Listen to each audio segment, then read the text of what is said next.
Now, Pavarotti was a good friend. Hello, welcome to the Revealing. I'm your host, Pavarotti. I'm here to discuss the Idaho 4 case. Now, let's go ahead and get this out of the way because as a disclaimer, this channel is for entertainment purposes. These are my opinions and I'm not here to slander anyone. I'm simply here to speculate. Now, with all that out of the way,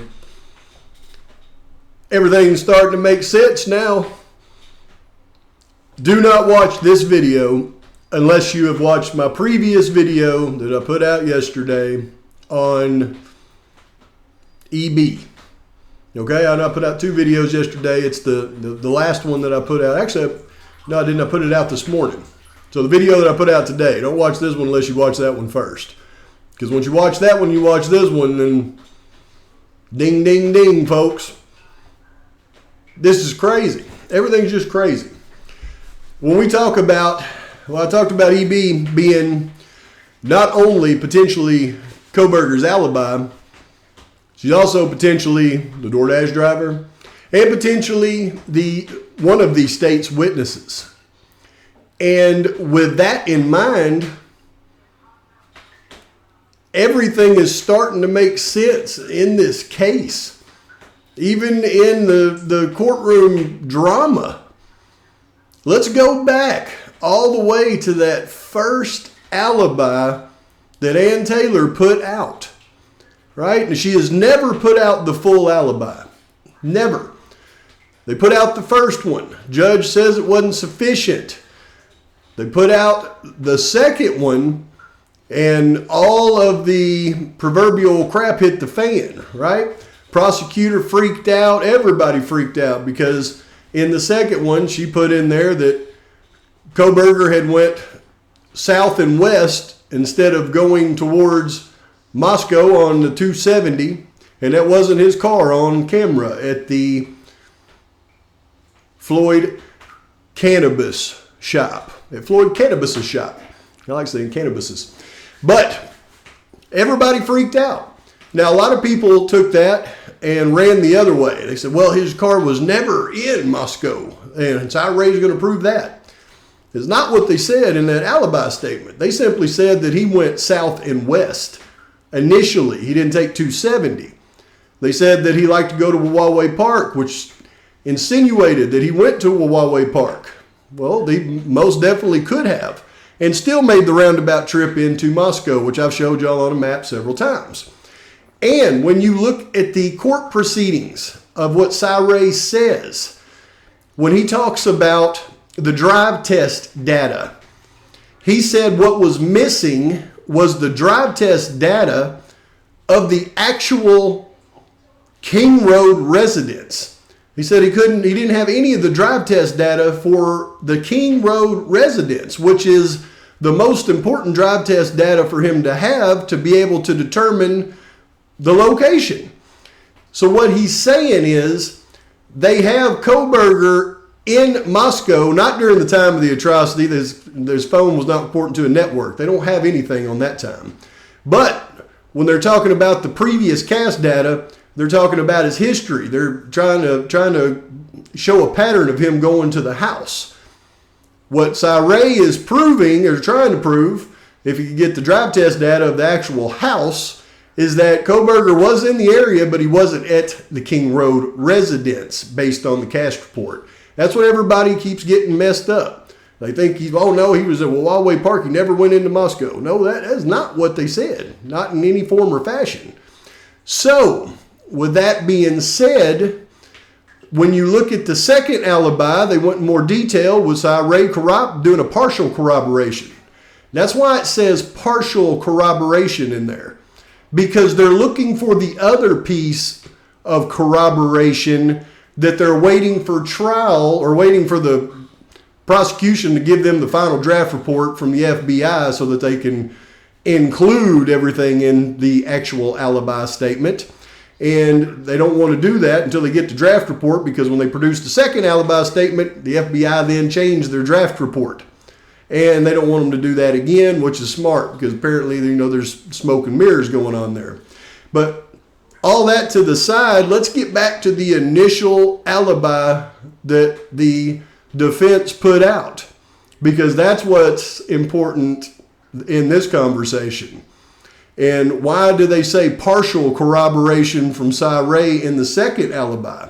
Again, because they have something else that they're going to use for full corroboration. Let me show you. Okay, we're going to start where I covered in my last video, and these are just small excerpts from Howard Bloom's book at the very end. And let's read this again, just briefly. But now the defense was wondering, what if the FBI's review done in the early uninformed days of the investigation had been too narrow? What if they had scrutinized the photos and the video and had ignored the possible presence of another guest whose appearance could put a new spin on what happened at the house on King Road? And again, when they're talking about the photos and the video, it means the FBI had photos and a video of everything that happened at that pool party that Kohberger attended when he first got to first got to Pullman and went to Moscow. What if Emma Bailey, these are Howard Bloom's words, had been at that pool party? If she had been, then she might very well have been approached by a Kohberger on the make, same as the two young women in the black bikinis. And if the police allege she was in the habit of dealing recreational drugs, it might have been a connection a one-time H addict would, and we'll get to that next page here in just a second. But again, just like I mentioned in the last video, Bloom is painting this like it's some kind of ploy to give another story by the defense. What he's failing to realize, and I don't think he's failing to realize, I think that he had to word it this way, y'all. And later on, when I do the members-only reading of these last two chapters, I figured out why Howard Bloom had to do the book the way that he did it and why he had to word the last two chapters the way he did. And it's very, very simple, and I'll explain it in that video. But what he's insinuating here is this is a defense's strategy, and what if they could find pictures and then they could tell a false story? But the defense, part of the defense is Kohberger himself. Remember, Kohberger is going to tell his defense attorneys what happened. So he knows that he approached Emma Bailey at that pool party. He knows that's where he met her, and he knows that's where the relationship with her started. So when they found out there was video of this pool party and they could go in and find where Kohberger met Emma Bailey, that would be the proof that they needed of that relationship. Let's look at the next excerpt.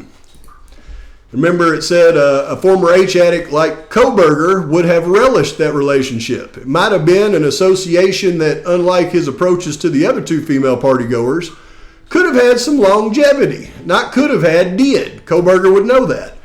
In fact, he might even have visited Bailey from time to time at her home in Moscow. So basically what it's being said here is he's got some type of source inside the defense that has told him this stuff. And they know that Kohberger met Emma Bailey at the pool party. He was going over to her house several times in Moscow to purchase drugs. More than likely, 99% more than likely, with Brent Kopaka. And was tucked into the very end of a cul-de-sac a minute or so drive away from the unaliving house, which would put it very much within the same incriminating cell tower radius as the scene of the crime on King Road. Now this is the key part right here. The same incriminating cell tower radius. This is why I was just telling you that Cy Ray is trying to prove Kohberger was not at the King Road residence, not that he wasn't in Moscow. He's trying to prove that Kohberger was at Emma Bailey's house, and that's why it's partial corroboration. Now here's where the tricky part comes in. Here is the original alibi statement. Comes now Bryan C. Kohberger, by and through his attorney of record Ann C. Taylor, public defender, and hereby files notice in response to the demand for alibi and in compliance with the Idaho Code 19519, Idaho Criminal Code 12.1. Mr. Kohberger notes that Idaho Code 19519.4 preserves his constitutional right to silence as well as to testify on his own behalf. Mr. Kohberger stands firm on his constitutional right as well as the statutory recognition of that right. Noteworthy is that an alibi indicates a line of proof by which the defendant attempts to show that he could not have committed the crime of which he is accused because he was elsewhere at the time. Where was he, though? Where was he? The defense, 27 a.m., juror proof of facts, 2D, blah, blah, blah, blah, blah. A defendant's denial of the charges against him does not constitute an alibi, but as soon as he offers evidence that he was at some place other than where the crime of which he is charged was committed, he is raising the alibi defense. What evidence can he show? Mr. Kohberger's defense team continues investigating and preparing this case. Evidence, here we go, corroborating Mr. Kohberger being at a location other than the King Road address will be disclosed. Evidence pursuant to discovery and evidentiary rules as well as statutory requirements. It is anticipated this evidence may be offered by way of cross-examination of witnesses produced by the state, as well as an expert witness. Well, we know now from the future alibi statements that the expert witness is Cy Ray, partially corroborating Kohberger not being at the King Road due to the cast data. What we never knew, though, was the cross-examination of witnesses produced by the state. Folks, that is none other than E.B. She's a state witness, probably the DoorDash driver, and she's Kohberger's alibi. But because she's a state witness, they can't just say, here's my alibi, and that's why it's taken so long to get this out, because his alibi is an informant for the state. That's why this stuff is so convoluted. That's why they haven't just thrown out the alibi statement. How complicated is that? The informant for the state that I believe is implicating Kopaka is Kohberger's alibi. And they believe that they can get her to admit it during cross-examination during the trial. Just totally insane. But probably likely because they know what really happened. The prosecution thinks they know. The defense knows because they got Kohberger.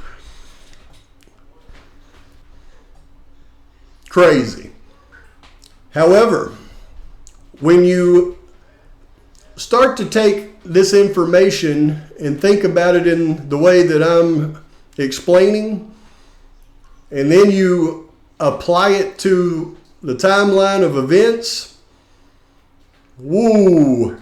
I'm going to be putting out this video later on tonight for you with the timeline of all the things that are pertinent, and wait till you see the picture it's going to paint. Unfreaking believable. I'm also going to put out that members only reading and discussion of those last two chapters tonight too. So I got a few things coming your way, but please like and subscribe to the channel. Post your comments, your thoughts, even your criticisms of old Pavarotti. And until next time, Pavarotti is out.